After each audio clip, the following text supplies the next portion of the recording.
मिति ने देखा सपने में राजकुमार। वह धीरे धीरे उसका तलवा सहरा रहा था। अपने पाँव नीचे मत रखना मिति, मैले हो जाएंगे। मैं तो हिंदुस्तान का राजा हूँ। तुम्हें सदा फूलों पर चलाऊंगा। हजारों नौकर चाकर तुम्हारे इशारे के इंतजार में खड़े रहेंगे। फूलों को भी तोड़कर नहीं लाना पड़ेगा।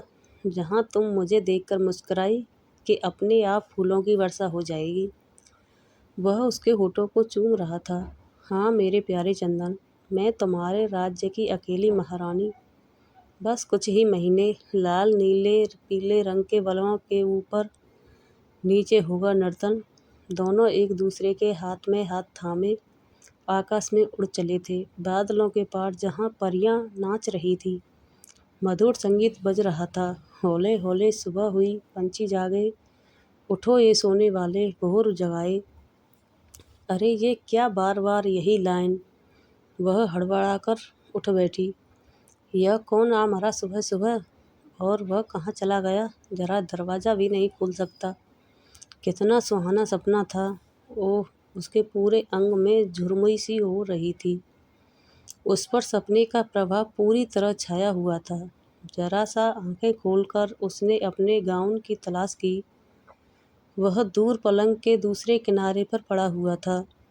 इसी बीच कभी गाना बजता जो उसके डोरबेल की रिंगटोन थी, कभी दरवाजे पर थाप पड़ती। आ रही हूँ, उसने अनमने स्वर में आवाज़ का उत्तर दिया।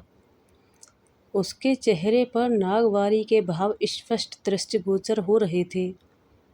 उसने बगल वाले कमरे से दरवाजे की ओर बढ़ती पदचाप सुनी।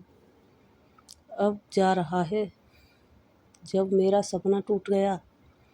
वह गुस्से से बड़बड़ाई। हाय, सर दर्द से फटने लगा। उसने दोनों हाथों में लेकर अपना सिर दबाया। वह लुंगी के ऊपर शर्ट पहनता दरवाजे की ओर बढ़ रहा था। दरवाज़ा खोला तो सामने कल्पना मैडम अपना बड़ा सा बैग संभालती खड़ी थी। आइए आइए मैडम, आज सुबह सुबह कैसे आना हुआ। वह दरवाजे से हट गया था। सुबह ही, अभी तक दोपहर के 1 बज रहे हैं मैडम। अंदर आकर सोफे पर बैठ चुकी थी। अच्छा हो उसी से बात करती रहे। नंबर 1 की माता है डोकरी। सब बनावटी बालों में एक भी बाल वाइट नहीं मिलेगा। लगता है हर हफ्ते पार्लर जाती है। दांत भी अवश्य ही नकली होंगे। साड़ी की कलफ देखो, एकदम कड़क, अच्छी छनने लगी है दोनों की। अच्छा है, छने, अपने को क्या। अपन तो बस दिन गिन रहे हैं। 18 साल इधर पूरे हुए, उधर उड़न छू। उसने एक बेफिक्री सी अंगड़ाई ली और मुंह धोने के लिए वॉशरूम चली गई। मिति नहीं दिख रही है। उन्होंने उसके कमरे की ओर अपनी निगाहें घुमाई। उसका अभी उठने का टाइम कहाँ हुआ है। पूरी रात मोबाइल से लगी रहती है। जब नींद खुलती है तब सुबह होती है। आपकी आवाज़ सुनकर उठी है ऐसा लगता है। उसकी आवाज़ में वही तिरस्कार था जिसे सुनकर मिति का आधा खून जल जाया करता था। वह रात भर जागे या दिन भर सोए, किसी को क्या मतलब। अपना दिन भर छुछंदर की तरह छुआता है तो कौन कहने जाता है। जिसे पाएगा बस उसी की शिकायत करेगा। गोबर जैसा मुंह बनाकर उसकी तो तकदीर ही फूटी थी, जो माँ चली गई उसे छोड़कर। इतनी स्वस्थ, इतनी सुंदर देखकर कोई नहीं कह सकता था कि 50 के पेटे में है। वैसे ही सुव्यवस्थित रहन सहन, उनका सिंदूर टीका मलिन नहीं देखा था मिति ने। पता नहीं कब उठती थी कब सोती थी। उनके रहते इसकी भी पहचान कहाँ हो पाई थी। वैसे यह पहले भी उसे घूर घूर कर देखता था। कहता भी था, मेरे भांजे को पाल क्या दी, तुम्हारा हक बन गया अपना मेके वालों को रखने का। इससे मेरा कोई खून का रिश्ता नहीं है, तुम लाद रही हो मुझ पर इसे।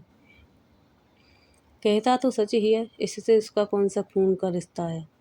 यह उसका मौसा लगता है तो क्या हुआ, इससे बड़ा दुश्मन कोई नहीं दुनिया में।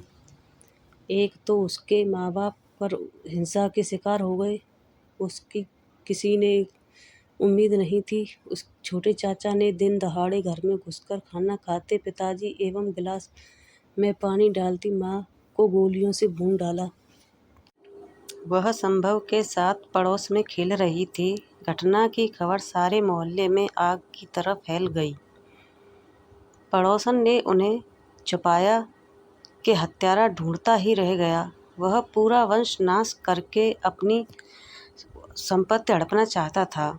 बाद में जब वह कुछ दिनों के लिए जेल गया तब बड़ी मौसी उसे ले आई और छोटी संभव को ले गई। 3 साल का छोटा था मिति से, अब तो वह भी बड़ा हो गया होगा। छोटी मौसी उसे अपने साथ जापान ले गई। आज तक दोबारा भाई बहन एक दूसरे से नहीं मिल सके, शायद इस डर से भी कि कहीं दुश्मन उसकी जान के पीछे न पड़ जाएं। छोटी मौसी ने स्वयं कभी देश लौटी न संभव को ही भेजा।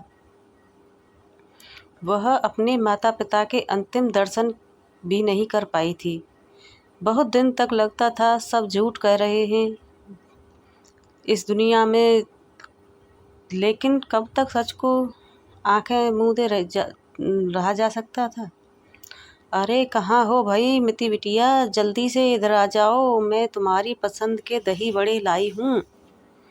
यह पहले पहले उसी दिन मिली थी आनंद मेले में। उसने अपनी सहेली के साथ पॉपकॉर्न का स्टॉल लगाया था।